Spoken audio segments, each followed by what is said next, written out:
आपको ये भी बता दें कि एलएसी के पास जो तवांग घाटी है, जहां ये पूरा विवाद हुआ है, वो तवांग घाटी कैसी है, वहां हिंदुस्तानी पोस्ट कैसी है, यानी ये तवांग घाटी और यहां पर मौजूद हिंदुस्तानी पोस्ट कैसी है, परिस्थितियों में किस तरह की परिस्थितियों में हिंदुस्तान के जांबाज वहां ड्यूटी करते हैं और कैसे चीन की साजिश को नाकाम करने के लिए हर वक्त वहां तैयार रहते हैं। इसका सबूत एक वीडियो के जरिए आइए आपको दिखाते हैं। ये 21 अक्टूबर 2021 का एलएसी के बिल्कुल पास तवांग सेक्टर में हिंदुस्तानी पोस्ट का वीडियो है। गलवान के बाद भारतीय सेना को शक था कि चीन तवांग में भी साजिश कर सकता है, इसीलिए हमारे जवान लगातार ऐसे हालात से निपटने के लिए ड्रिल कर रहे थे। ये तवांग सेक्टर में भारतीय सेना के 1 साल पुराने ड्रिल का फाइल वीडियो है। हम आपको एक बार फिर बता दें, 1 साल पहले का फाइल वीडियो है, लेकिन आशंका थी कि इस इलाके में चीन की तरफ से किस तरह की हरकत की जा सकती है, उसकी किस तरह से तैयारी की जा रही थी। 1 साल पहले की तस्वीरें गवाह हैं इस बात का। बिल्कुल, और ये जो ड्रिल की तस्वीरें दिखा रहे हैं आपको, जहां पर बंकर में बैठे हुए हमारे जवान नजर आ रहे हैं,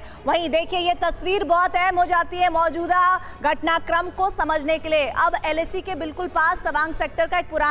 1 साल पुराना हम आपको ये वीडियो दिखा रहे हैं स्क्रीन पर। 21 अक्टूबर 2021 को भारतीय सेना ने तवांग में चीनी सेना के अधिक्रमण को नाकाम करने की ड्रिल की थी और इसी ड्रिल में चीन की बख्तरबंद व्हीकल्स को नाकाम करने की प्रैक्टिस भी की गई थी। लेकिन एलएसी पर यह दिन की बात नहीं है, एक दिन की बात नहीं है, ये सिलसिला लगातार चलता रहता है। भारतीय सेना को पता था कि चीन की ओर से न किसी दिन ऐसी हिमाकत जरूर की जाएगी और इसीलिए हर दिन 24 घंटे और साल के 365 दिन भारतीय जवान इसके लिए तैयार थे। देखिए, ये जो तैयारी आप देख रहे हैं, ये जो तस्वीर आप देख रहे हैं, ये 21 अक्टूबर 2021 की जरूर है, लेकिन कहा यह जा रहा है कि सेम टू सेम ऐसे ही हालात बने थे। आशीष हमारे साथ, हमारे सहयोगी जुड़े हुए हैं। आशीष, 21 अक्टूबर 2021 का हम ये वीडियो दिखा रहे हैं, एक कंपैरिजन अगर हम करें तो क्या स्थितियां रही होंगी आज जिस तरह से खबरें आ रही हैं 9 तारीख को तवांग में जिस तरह का संघर्ष हुआ है?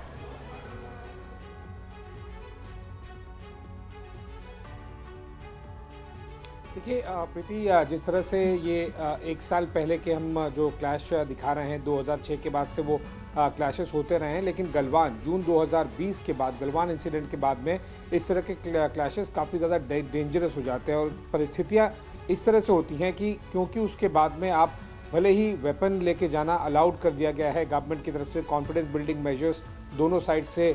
शट ऑफ कर दिए गए हैं। ऐसे में ये होता है कि जब आप हथियार जो पत्थर के हों, नुकीले हथियार हों और मेटालिक रॉड्स वगैरह को आप मॉडिफाई करके, जिसका इस्तेमाल गलवान में भी हमने देखा था चाइनीज़ फोर्सेस द्वारा, उस तरह के हथियारों को लेके जाते हैं तो आप combat, hand to hand, stone pelting, इस तरह के वहाँ पर फाइट होती है और इसमें सबसे ज़्यादा मैटर करता है कि नंबर किसके कितने ज़्यादा हैं, साथ ही वेपन्स कौन कितने लेकर आया है,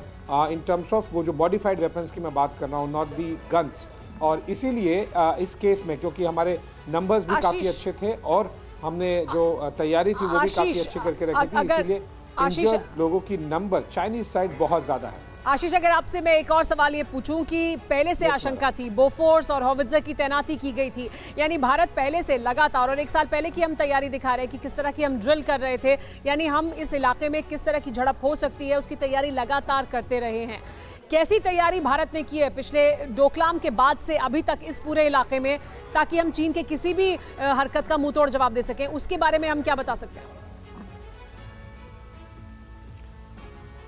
देखिए, लद्दाख से पहले भारत और चीन के बीच में जो कोई सबसे ज़्यादा फोकस्ड एरिया था क्लैश के पॉइंट ऑफ व्यू एलएसी, तो वो अरुणाचल प्रदेश ही रहा है और वो हमेशा से ही तैयारी अच्छे से रही है। मैं आपको बता दूं कि 3 से 4 तो हमारे एयरफोर्स बेसेस हैं और एक एक बेस पे आप मान के चलिए 2 से 3 स्क्वाड्रन में अगर आप देखें तो आप मान के चलिए रफली 100 फाइटर जेट्स इसी हिसाब से अरुणाचल के पॉइंट ऑफ व्यू, रीच में, रेंज में, इन सब के पॉइंट ऑफ व्यू वेपन के साथ में। और एक और चीज़ आप देखिए, रफाल का जो हमने नया स्क्वाड्रन बनाया, वो अम्बाला के बाद में जो दूसरा स्क्वाड्रन बनाया वो हाशिमारा बना, अगेन नॉर्थ ईस्ट के पॉइंट ऑफ व्यू। तो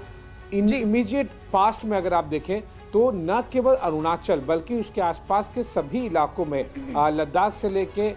तवांग तक बहुत ज़्यादा इंटेंसिटी के वाइज हमने प्लेटफॉर्म्स, मिलिट्री प्लेटफॉर्म्स, चाहे वो गन्स हो या फिर यानी हमने अपनी तैनाती पहले से भी बहुत बेहतर थी, लेकिन और बढ़ाइए बात।